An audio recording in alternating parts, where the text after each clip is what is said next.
잠깐만요. 아니, 크기가. 멈춰요. 죄송합니다.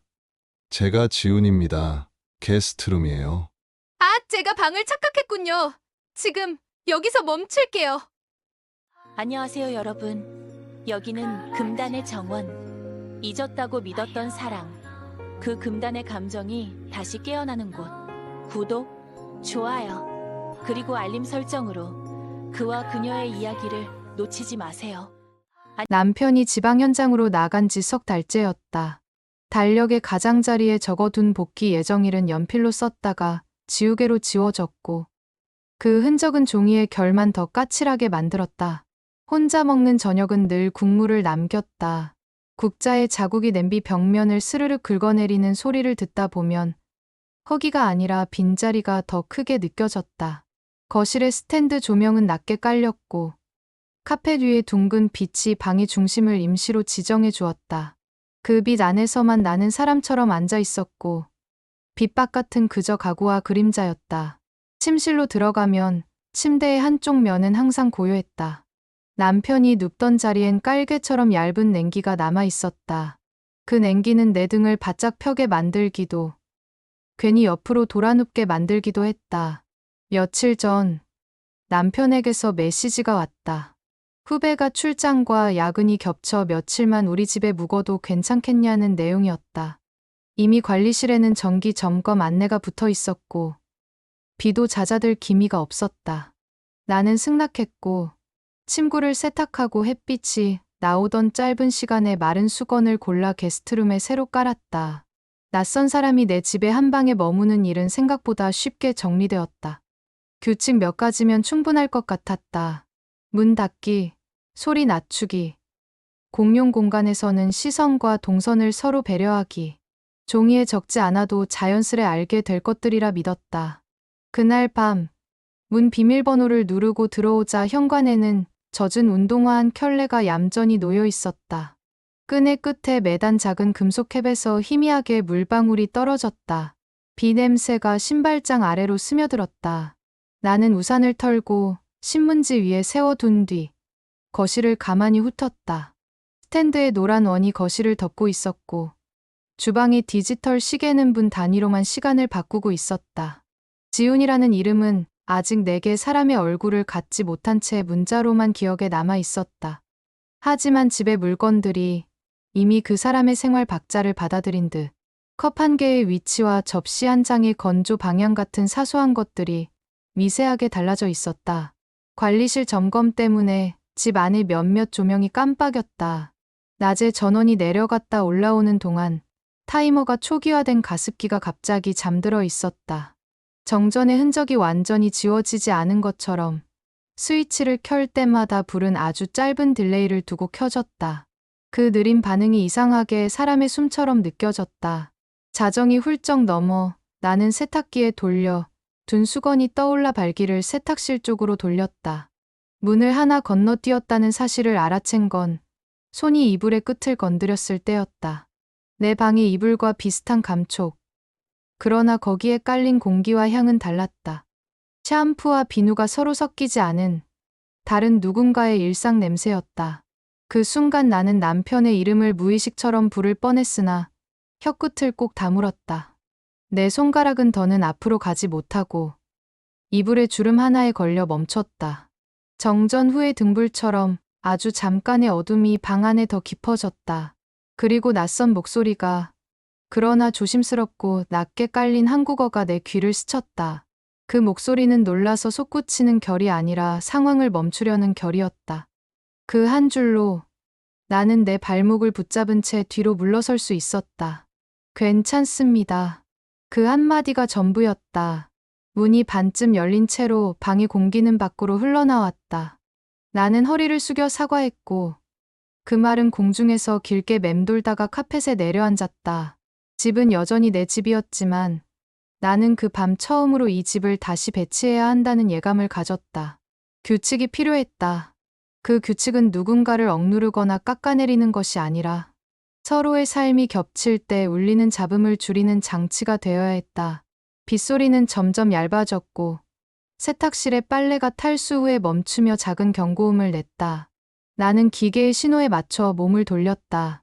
방금 전의 착각은 사건이 아니라 징후였다. 내 안의 허기가 어둠 속에서 길을 잃지 않도록 붙잡아 둘 징후. 사건 직후의 시간은 가늘고 길었다. 미안하다는 인사는 반복할수록 제자리 걸음을 했다. 나는 부엌에서 머그컵 2개에 따뜻한 물을 채워 식탁 가장자리에 나란히 두었다.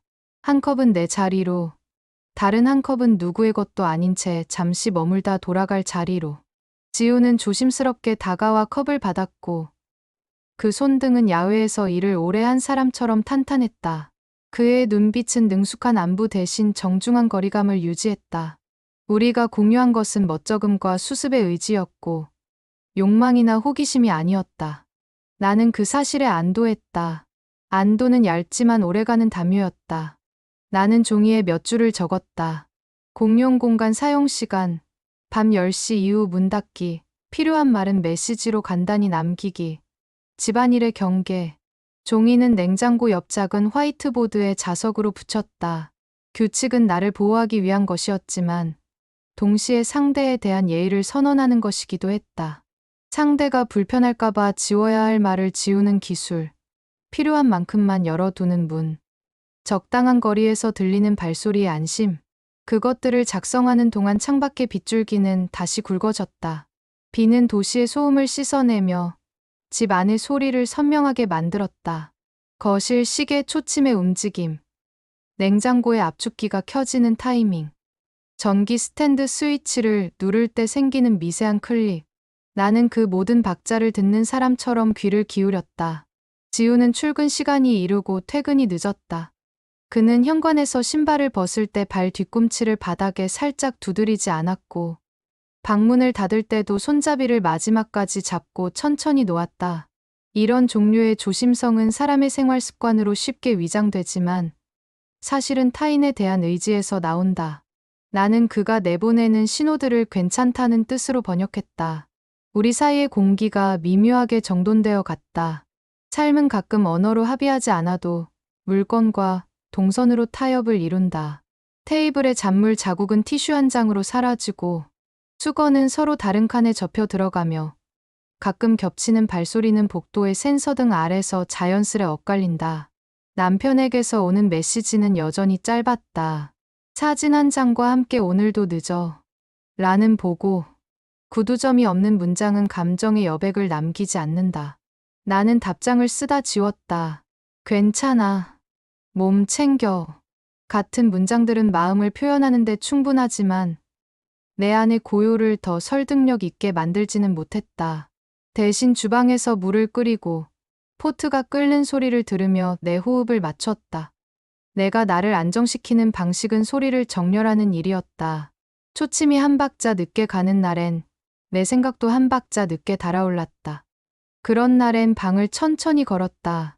벽과 가구 사이를 지나는 내 그림자를 보며 나는 내 존재의 윤곽을 다시 그렸다. 어느 저녁 복도의 센서등이 꺼진 순간에 우리 둘의 그림자가 겹쳤다. 겹침은 의도가 아니라 우연이었지만 우연히 쓸데없이 마음을 놀라게 할 수 있다는 걸 나는 경험으로 알고 있었다. 나는 한 발 물러서며 짧게 말했다. 오늘은 각자 방에서 쉬죠. 그 한 줄이면 충분했다. 지우는 고개를 끄덕였고 문은 소리 없이 닫혔다. 고개 끄덕임은 우리 사이의 가장 단단한 약속이었다. 대화가 길어질수록 오해가 길어진다는 걸 알기에 나는 대사를 줄이고 묘사로 마음을 정리했다. 우리는 서로의 방을 섬처럼 지켰다. 섬과 섬 사이에는 밤바다가 있었고 그 바다는 가끔 빗물로 더 넓어졌다. 이틀이 지나고 나는 거실 스탠드 아래 작은 바구니를 놓았다. 각자의 우편물과 영수증을 나눠 담기 위한 장치였다. 물건은 말을 대신한다. 한쪽 바구니에는 내 이름이, 다른 바구니에는 손글씨로 게스트라고 적었다. 지우는 그 글자를 보고 잠시 웃더니 자신의 이름을 작은 포스트잇에 적어 바구니 옆에 붙였다. 이름을 붙이는 행위는 존재를 가볍게 인정하는 예식 같았다. 그러나 그 인정은 가까워지는 신호가 아니라 서로에게서 멀어지는 경계선을 더욱 선명히 하는 효과를 냈다. 이름은 우리 사이의 거리를 단정하게 유지했다. 비는 며칠째 도시의 템포를 바꿔 놓았다. 버스는 천천히 섰고 사람들은 우산 아래에서 흔히 하던 대화를 줄였다. 집 안의 소리 역시 조정되었다. 현관 비밀번호가 눌리는 4개의 비프음은 하루 중 가장 큰 소리가 되었고 전자레인지의 완료음은 이전보다 낮게 들렸다. 나는 저녁마다 거실 카펫에 앉아 작은 운동을 했다. 척추를 펴고 호흡을 세고 이마에 맺힌 땀을 손등으로 훑었다. 내 몸이 나를 지지하는 기능을 잃지 않도록, 내 마음이 잘못된 방향으로 기울지 않도록 나는 작은 루틴들을 쌓았다. 사흘째 되는 밤, 관리실의 정기 점검이 다시 있었다. 공지가 문자로 왔고 예정 시간엔 몇 분간 불이 깜빡일 수 있다고 했다. 지우는 늦게 들어왔다. 나는 소파에서 얕은 잠에 빠져 있었고 그가 신발을 벗을 때 나는 눈을 떴다. 스탠드의 둥근 빛이 자리를 지키고 있었다.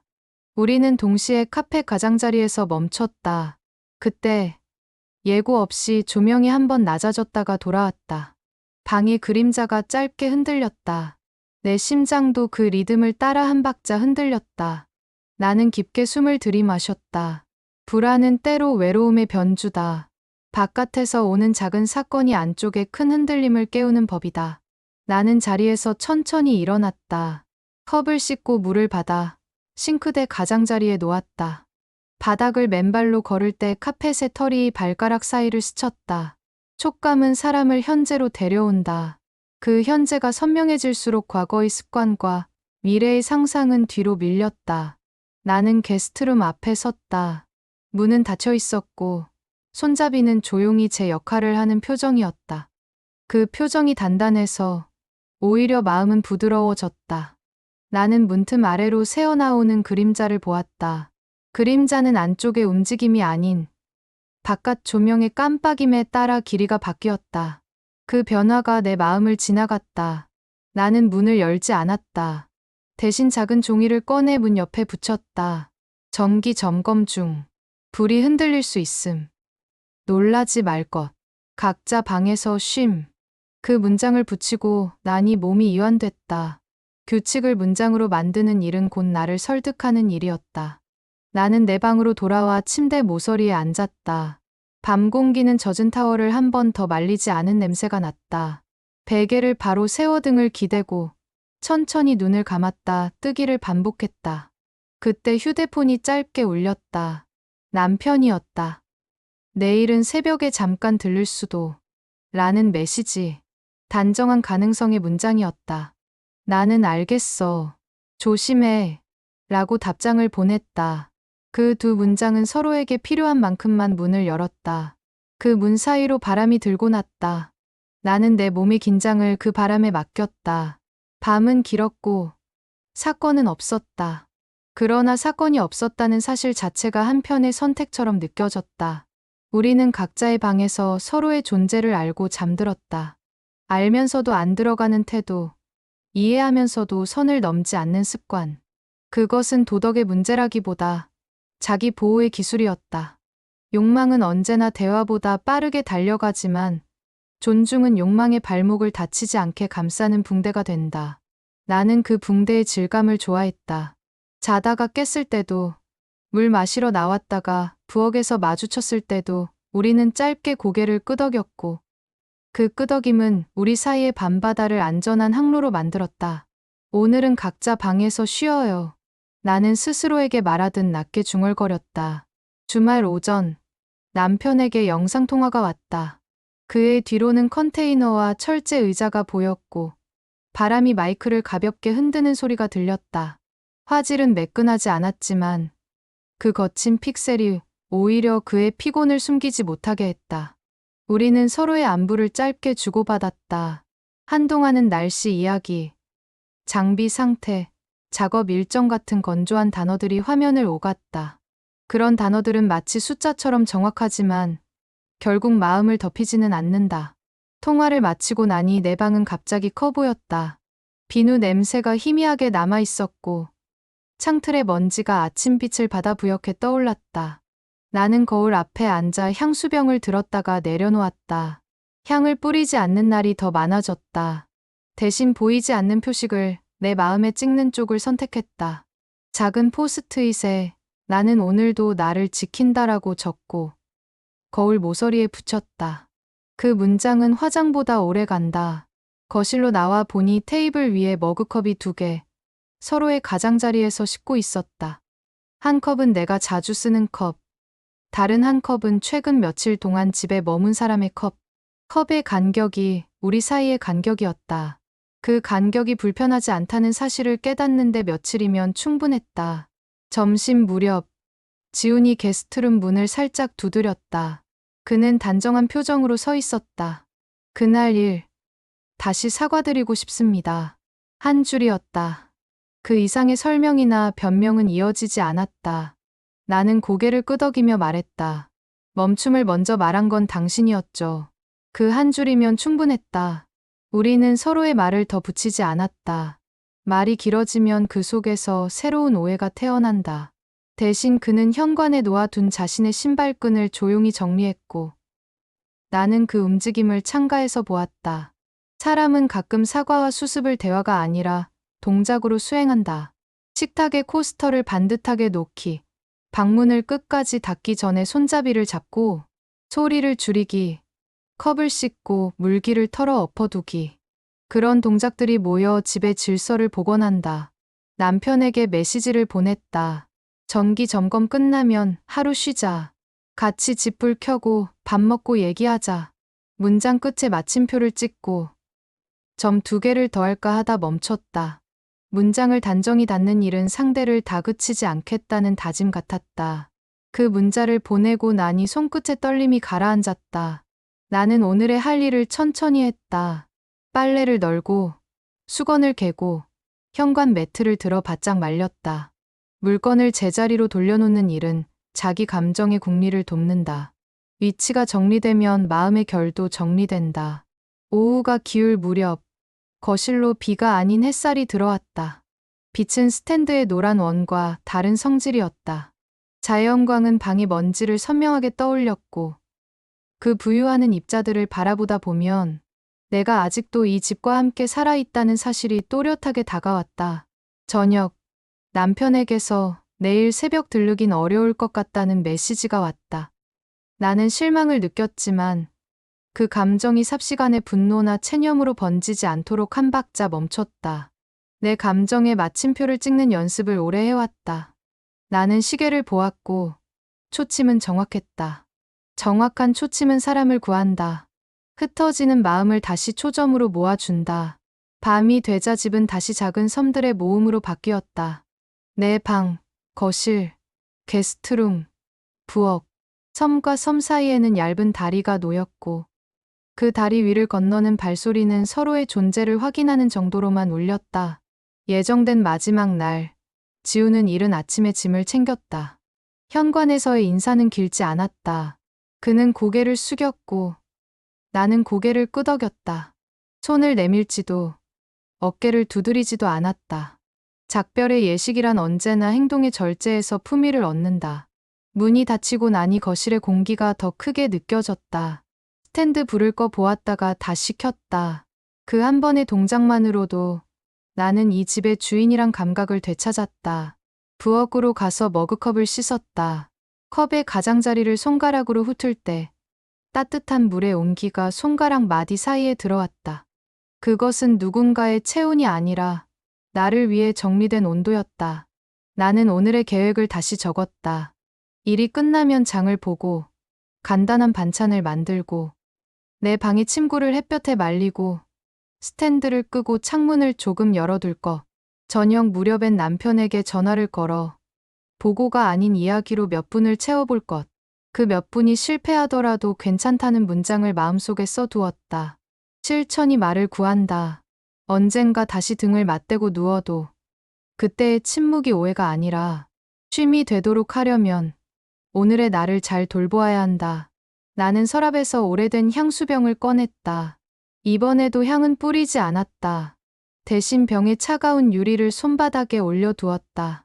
유리는 감정을 흡수하지 않는다. 그래서 손에 오래 쥐고 있으면 내 체온만큼만 따뜻해진다. 그 정도면 충분했다. 밤이 되자 집은 조용했고 창밖의 도시는 멀리서만 소리를 보냈다. 나는 소파에 앉아 불을 반쯤 줄였다.